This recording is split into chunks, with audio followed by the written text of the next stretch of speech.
Hello everyone, welcome to my YouTube channel. I hope you all are doing well. Today in this video we will discuss about geriatric nursing, and in the previous video we will discuss about rehabilitation nursing. Without any further delay, let's start our video. Firstly, we will study about the definition of the geriatric. The study of the medicines except of old age, the application of knowledge related to the biological, behavior, biomedical and social aspects of aging to prevention, diagnosis, treatment and the care of old person. एक study है medicines की old age की, लेकिन हम medicine की study के अलावा उनके biological, behaviour, biomedical, social aspects की भी हम नॉलेज करते हैं, उनका प्रिवेंशन, डायग्नोसिस, ट्रीटमेंट और केयर ऑफ ओल्ड पर्सनस की।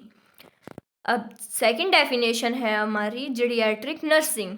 It involves the care of ageing people and the promotion of highest possible quality of life and wellness.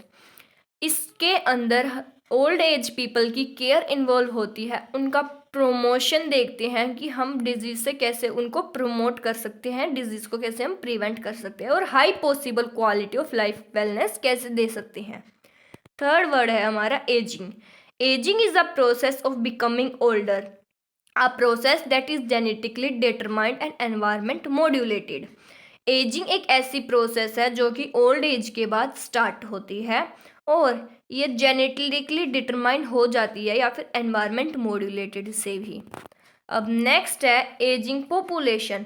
It is one of the most significant emerging problem in all developing and developed countries. जो ageing population है वो एक significant emerge problem है developing और developed countries के लिए। Government of India in its national policy on older persons define senior citizens or elderly as a person who is of 60 years and above। जो government of India है उन्होंने एक national policy में जो old persons हैं उनको एक नाम दे रखा है सीनियर सिटीजन्स या फिर एल्डरली। जो भी पर्सन 60 या 60 से अबव है उनको सीनियर सिटीजन्स कहा जाएगा। अब नेक्स्ट है this increase in elderly population is due to, ये किस वजह से होता है? Increase awareness on healthy lifestyle. Healthy lifestyle के लिए हमें अवेयरनेस इंक्रीज करनी है, असेस करना है हेल्थ केयर को, इम्प्रूवमेंट करनी है न्यूट्रिशन और सैनिटेशन की, डिक्लाइन करना है प्री मैच्योर मोर्टेलिटी को इन्फेक्शन से और क्रोनिक डिजीज को due to discovery of antibiotics और इम्प्रूव करना है मेडिकल टेक्नोलॉजी। अब नेक्स्ट देखते हैं ageing process and the changes. कौन कौन सी एजिंग प्रोसेस होती है और उनमें क्या क्या चेंजेस होते हैं। The life cycle has got 4 stages. एक एजिंग प्रोसेस में, एक साइकिल में 4 स्टेजेस होती है। फर्स्ट होती है चाइल्डहुड, सेकंड होता है यूथ, थर्ड होता है एडल्टहुड एंड लास्ट है हमारा old age. Aging is not a health problem, but it is gradually lifelong biological process affecting irreversible changes. Ageing जो है वो एक तरह की हेल्थ प्रॉब्लम नहीं है, बट ये ग्रेजुअली लाइफ लॉन्ग एक बायोलॉजिकल प्रोसेस है जो जिसके कारण जो ओल्ड एज पर्सन है उनमें इरिवर्सिबल चेंजेस होते हैं। The older person can be healthy and active in spite of some chronic problems। जो old person है वो healthy और active हो सकता है अगर उन्हें कोई chronic problem ना हो तो। Healthy and active aging is influenced by, healthy और active old aging कैसे influence हो सकती है? Lifetime habits, environment, social support system, emotional outlook। अब नेक्स्ट है changes that occur in the body due to ageing. Body के अंदर क्या क्या चेंजेस आते हैं एजिंग के कारण। फर्स्ट है फिजिकल चेंज। फिजिकल चेंज में हमारी पूरी बॉडी और उनके ऑर्गन्स जो काम करते हैं वो पूरे चेंज हो जाते हैं, उनका काम करने का तरीका जो है वो थोड़ा स्लो हो जाता है। फर्स्ट है इसमें nervous system. Enlargement of ventricles as the people get older, the volume of ventricles get increase। जो वेंट्रिकल्स हैं वो एनलार्ज हो जाते हैं ओल्ड एज में और जो वॉल्यूम है वेंट्रिकल्स का वो भी इंक्रीज हो जाता है। Reduce brain weight and volume probably caused by loss of neurons. Weight reduce हो जाता है, ब्रेन का वॉल्यूम जो है वो प्रोबेबली कोज हो जाता है लॉस ऑफ न्यूरॉन से। अब नेक्स्ट है eye and E N T change. E N T ear, nose, throat. As people age increase, their ability to perceive the information received from these senses is impaired and distorted. जो एक person है, old age person है, जैसे जैसे उनकी as increase होती है वैसे उनकी एबिलिटी कम हो जाती है परसीव करने की। जो भी इंफॉर्मेशन हमें रिसीव होती है उनके सेंसेस उनको नहीं ठीक से काम करते, उस वजह से इम्पेयरमेंट हो जाती है। नेक्स्ट है smell and taste. Sense of smell and taste is reduce, ये भी रिड्यूस हो जाते हैं। नेक्स्ट है हमारा डाइजेस्टिव सिस्टम। डाइजेस्टिव सिस्टम के अंदर जैसे कि ओरल कैविटी है, इन्फेक्शन इंक्रीज होने की वजह से जो टिथ और गम्स है उनको अफेक्ट करते हैं। नेक्स्ट है less production of saliva leading to dry mouth. Saliva का कम प्रोडक्शन होता है जिस वजह से माउथ जो है ड्राई रहता है। नेक्स्ट है ईसोफेगस। ईसोफेगस में जो स्मूथ मसल है वो वीक हो जाती है जिस वजह से अच्छे से डायलेशन नहीं हो पाता और अनप्लीजेंट फीलिंग्स जैसे कि फीलिंग ऑफ फुलनेस जो है वो ओल्ड एज को लगती है, जैसे कि चेस्ट में और स्टर्नम में। नेक्स्ट है stomach. Decrease gastric secretion, presence of atropine gastrin with diminished level of hydrochloric acid, mucus and pepsin are observed. Gastric secretion decrease होने की वजह से एट्रोपिन जो गैस्ट्रिक है वो डिमिनिश्ड हो जाता है और जो हाइड्रोक्लोरिक एसिड का लेवल है वो म्यूकस और पेप्सिन वो भी डिक्रीज हो जाता है और पेप्सिन जो है वो भी रिड्यूस हो जाता है। इम्पेयर डाइजेशन होता है, absorption of iron, vitamin B12 और प्रोटीन का जो है कम होने लगता है। नेक्स्ट है लीवर। मेटाबॉलिक डिक्रीज की वजह से नंबर ऑफ हैप्टिक सेल में भी डिक्रीज होते हैं। अब नेक्स्ट है कार्डियोवास्कुलर सिस्टम। जो ब्लड वेसल्स हैं वो लेस डिस्टेंसिबल हैं एजिंग में और थिकनिंग हो जाती है वॉल्स की, आर्टरीज वॉल की, और लीड करता है हाइपरटेंशन में। नेक्स्ट है respiratory system. Age related changes जो हैं वो स्ट्रक्चर कैन इन्फ्लुएंस कंफर्ट और फंक्शनिंग। हमारे स्ट्रक्चर में एज से रिलेटेड जो चेंजेस होते हैं वो इन्फ्लुएंस करते हैं कंफर्ट और फंक्शनिंग में। अब next connective tissue change can cause lower edge of septum to have reduce flow of air through nasal cavity. जो कनेक्टिव टिश्यू है उनके एजेस जो है वो लोअर सेप्टम में जाके रिड्यूस हो जाते हैं जिसकी वजह से जो एयर का फ्लो है वो नेजल कैविटी तक अच्छे से नहीं पहुंच पाता।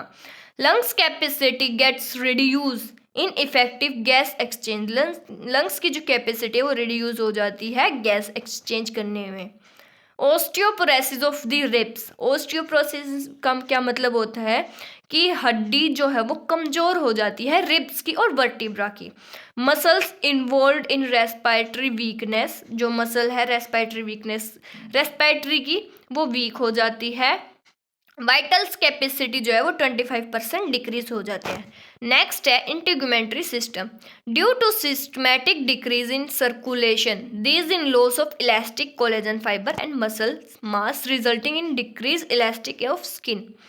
इंटीगुमेंट्री सिस्टम के अंदर सर्कुलेशन जो है वो डिक्रीज हो जाता है जिस वजह से जो कोलेजन फाइबर है उनकी कैपेसिटी भी लॉस हो जाती है। जो मसल मास है वो उन अपनी इलास्टिसिटी को डिक्रीज कर देते हैं और लाइट टच और प्रेशर सेंसेशन को जो है ओल्ड एज फील नहीं कर पाते जिसकी वजह से loss of hair from scalp, axilla and pubic reason.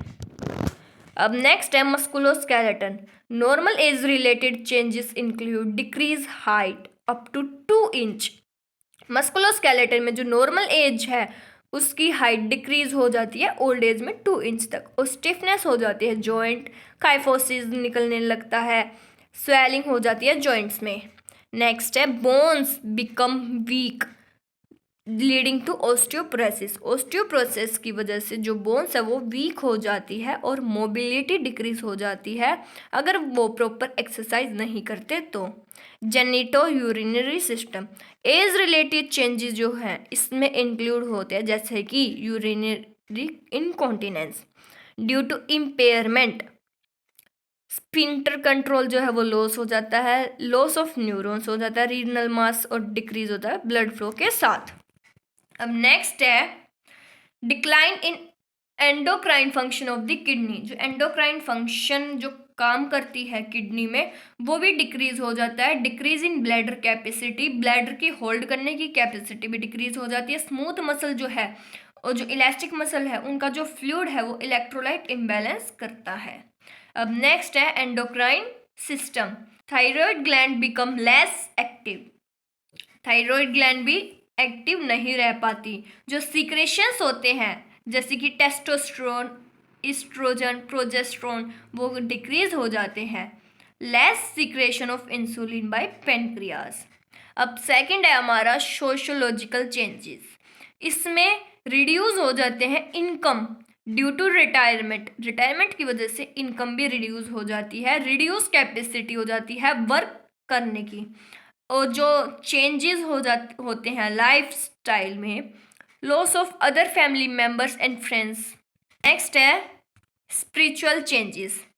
The religion attitude and feelings tend to increase while attendance of religious services tend to decrease with age for many reasons such as functional disability, lack of company. Old age में आके जो हमारा religion है, जो हमारा धर्म है, उनकी तरफ जो ओल्ड एज पीपल है उनकी फीलिंग्स जो है वो इंक्रीज हो जाती है। वो तीर्थ यात्रा जिसको हम बोलते हैं उनकी तरफ निकल जाते हैं। और वो ऐसा क्यों करते हैं? या तो कंपनी नहीं मिल पाती उनको अच्छी, उनके फैमिली मेम्बर उनका ध्यान नहीं रख पाते, या फिर functional disability. All these changes में cause feeling of rejection, loneliness, anxiety and insecurity. इन सभी की वजह से रिजेक्शन, लोनलीनेस, एंजाइटी और इनसिक्योरिटी की वजह से वो स्पिरिचुअलिटी की तरफ मुड़ जाते हैं। अब नेक्स्ट है हमारा फैक्टर्स अफेक्टिंग चेंजेस। कौन कौन से फैक्टर्स अफेक्ट करते हैं? फर्स्ट फैक्टर है hereditary factor. Hereditary disease, capacity for longevity and physical capacity influence the ageing process. Hereditary के अंदर फिजिकल कैपेसिटी जो है वो इन्फ्लुएंस करती है मोस्टली। सेकेंड फैक्टर है environmental factor. 3 types of factors affecting aging: abiotic factor, biotic factor and socio-economic factor.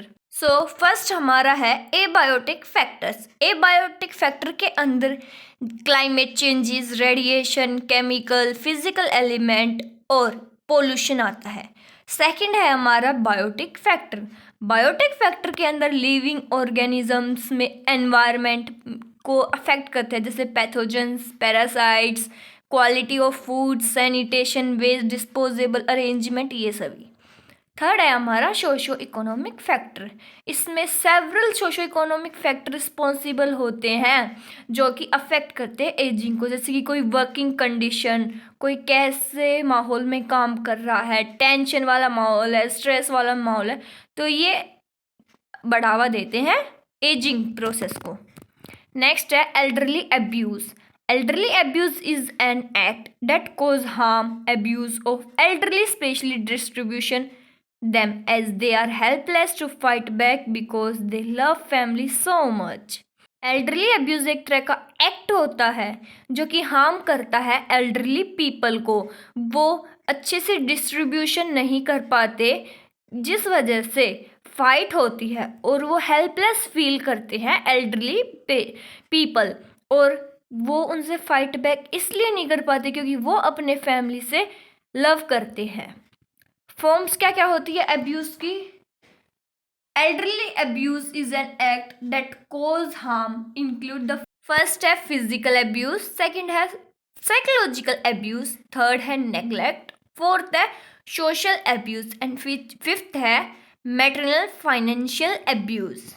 Physical abuse It includes the behavior of the caregiver toward the elderly person, which result in bodily harm such as slapping, kicking, cut, burn, locking them in the house, etc. जो physically abuse है उसके अंदर जो भी care giver है elderly person का, उनका behaviour, और जैसे कि उनको फिजिकल हार्म करना, स्लैप करना, किक करना, कट करना, हाउस में लॉक कर देना. सेकेंड है psychological abuse. This form of abuse include ऑनिंग the property of the elderly person. जो एल्डरली पर्सन है, जो उनके नाम जितनी भी प्रॉपर्टी है उसको बच्चे जो है अपने नाम करवाने की कोशिश करते हैं इलीगली, और उनको खाना नहीं देते, कपड़े नहीं देते, रहने के लिए जगह नहीं देते, ये सभी जो है नेसेसरी चीज़ें जो वो है प्रोवाइड नहीं करवाते. अब थर्ड है नेगलेक्ट. नेगलेक्ट दो तरह के हैं, एक्टिव नेगलेक्ट और एक है पैसिव नेगलेक्ट. एक्टिव नेगलेक्ट के अंदर not giving adequate food medicine in time, food medicine time पर नहीं देते. सेकेंड है passive neglect, deleting the care and needs of the elderly, it may be due to ignorance. Second जो है वो ignorance जो है वो इंडिकेट करता है. अब नेक्स्ट देखते हैं social abuse. Not providing proper respect on proper place in the family, neglecting his her advice. उनको प्रॉपर प्लेस नहीं मिल पाता, नहीं वो बच्चे देते, और ऐसा फील करवाते हैं कि जैसे वो इस फैमिली में है ही नहीं. लास्ट है maternal financial abuse. This form of abuse include threat to the elderly person which provoke the fear of violence और आइसोलेशन. जो फाइनेंशियल एब्यूज़ है इसमें जो एल्डरली एब्यूज़ के फैमिली मेम्बर है वो थ्रेट करते हैं और प्रोवोक करते हैं, उन्हें वोइलेशन, आइसोलेशन जो है वो करते हैं. It may result in mental tension, anxiety and depression. जिस वजह से जो ओल्ड एज पर्सन है, जो एल्डरली पर्सन है, वो मेंटल टेंशन में आ जाता है, एंजाइटी होने लगती है और डिप्रेशन में जाने लगता है. That's enough for today. I hope you will understood the topic. In the next video, we will discuss about problems of old age people. If you really like my video, then don't forget to like and subscribe my channel. Thank you for watching my video.